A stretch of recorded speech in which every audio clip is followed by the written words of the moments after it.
Hey, good morning guys. Welcome back to the Rod Shop. Today we are talking about an ultralight spinning rod recipe, so stick around. Okay, sorry. Hang on, let's fix this. Okay, I'm sorry. Yeah, I disappeared again. Sorry about that. But I've been out there working on that Stratus on the Swamp Cat Boatworks channel. If you haven't been following that, I don't know why, because it's pretty interesting, at least to me. But we've been in here, by Nathan and I, early mornings, late nights, working on rods because, yeah, there's a big pile of them over there again, and we'll get into those in a minute. But the first thing I wanted to talk to you about today is a rod recipe for a 7'11" ultralight moderate spinning rod. Now, this is the one that is about to be done and shipped to Canada.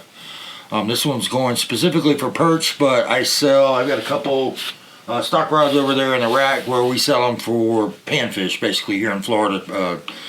Speck, shell crackers, brim, whatever. They're great, lightweight spinning rods. They're ultralight, but they're spinning rods.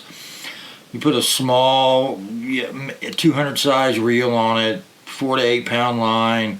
It'll handle, you know, an 1/8 to 3/8 weight, or probably a little lighter than that jig head. But it is the ST7111-1 from NFC. It's their 401 is their catalog number. This is probably the 10th one I built.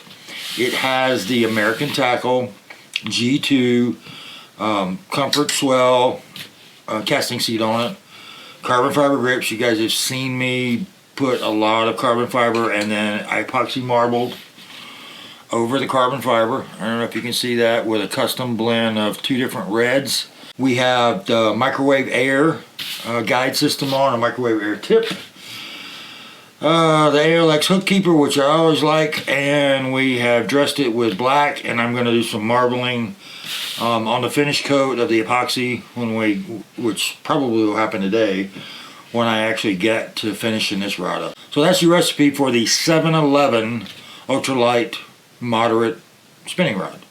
A lot of people use them for trout. Yeah, it's a very versatile rod. If you guys want the guide layout and that I tested, email me. I'll send it to you. If I remember, which is questionable, I'll put it down in the description so you don't have to worry about that. But if I forget, somebody shoot me an email or put it in the comments, and then y'all jog my memory and I'll actually get it done. The other quick thing I wanted to talk to you about, and that is what to do with it.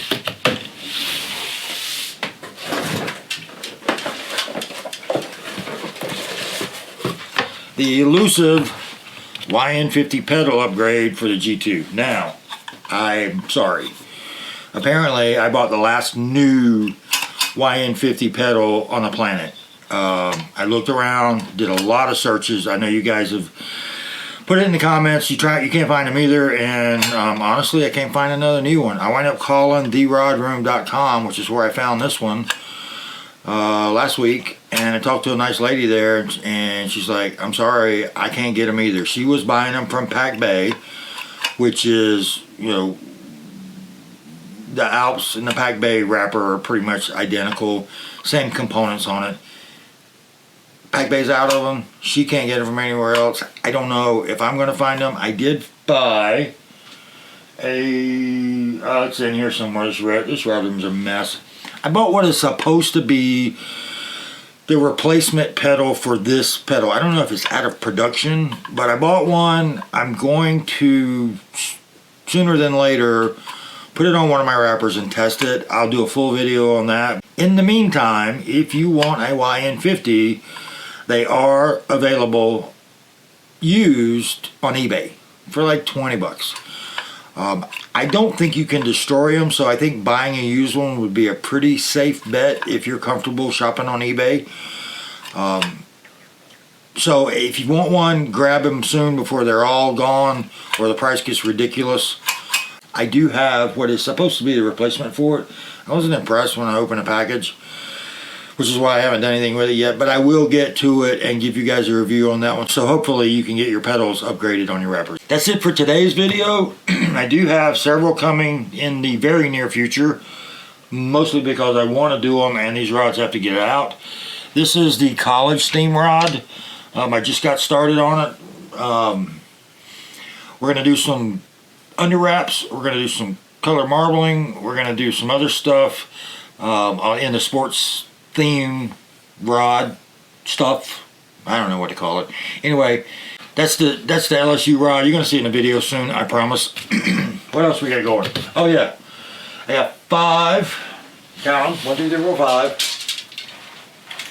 Medium, moderate. These are light inshore rods for the Make-A-Wish fundraiser that's coming up in 2 weeks.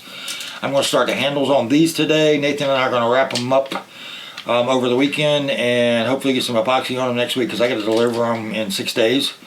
So 5 rods in 6 days, not that big a deal. If you're careful about how you do it, I'll bring you through part of that. And oh yeah, labels, labels. So I have come up with a newer procedure for me to do labels, and it involves I'm using 1/2-inch masking tape instead of Scotch tape, and there's several reasons for that, and we'll get into those when I actually get around to shooting that video, which again is soon. And I'm using a custom made brayer that Marvin made for me. He made me a couple. I like this one the best. I need to talk to him before I shoot that video to make sure, to see if he's interested in making a bunch for you guys. Like I said, and I teased you in a previous video, I don't have anything to do with these. I just think they're great for putting labels on. I didn't come up with this. Marvin did. This stuff is perfect. I have put on probably 30 labels with this one, and I don't believe I have one air bubble in any of those labels.